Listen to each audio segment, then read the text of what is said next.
झकोरा मार झुलनी ए बाबू झकोरा मार झुलनी त साड़ी लहराए हो झकोरा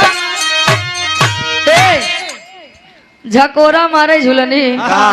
दादा राम आधार यादव जी गाँव में। लेकिन बिरहा सम्राट स्वर्गीय गुरु श्री हैदर अली जुगनू जी गाँव में का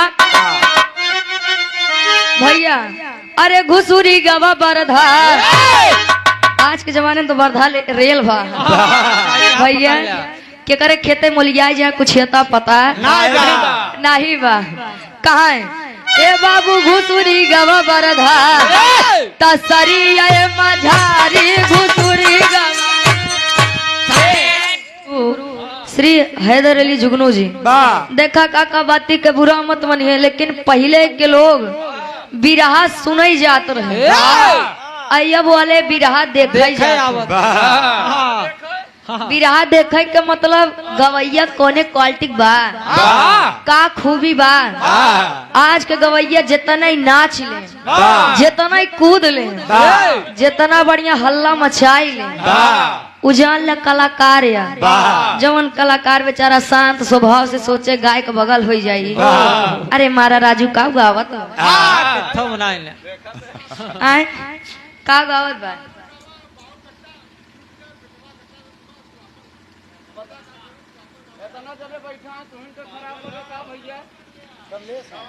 बा बुद्धिजीवी है ना उतने में बाकी सब लोग पागल बैठा है भैया दादा गाँव कैसे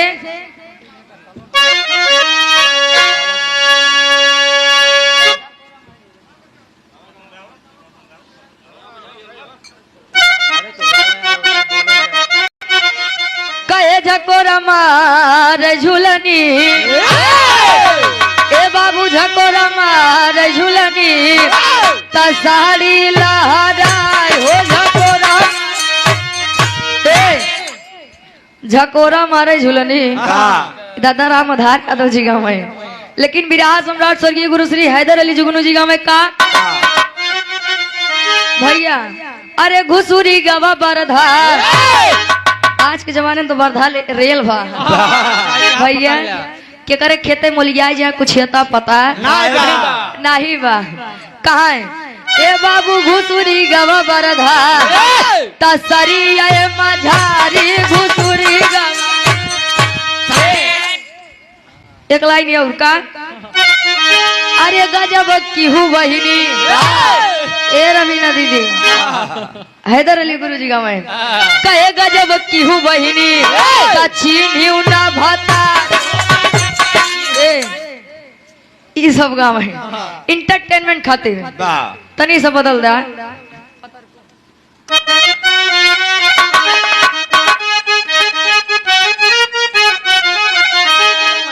अरे पतर को अरे पतर को पतर को पतर को पतर को अरे पतर को काहे जदुइया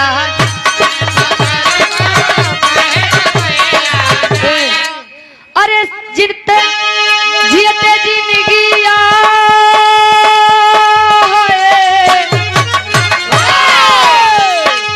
जियते जिंदगिया में हमनी के मारा पत्थर को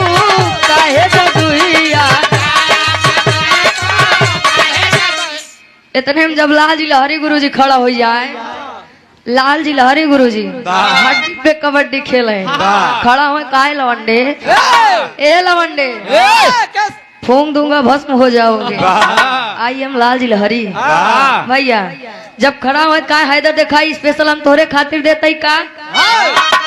अरे समर को तनी सा चेंज कर दे अरे समर का अरे समर का समर का समर का समर का अरे समर का पनिया में अगिया अरे सारी जिंदगिया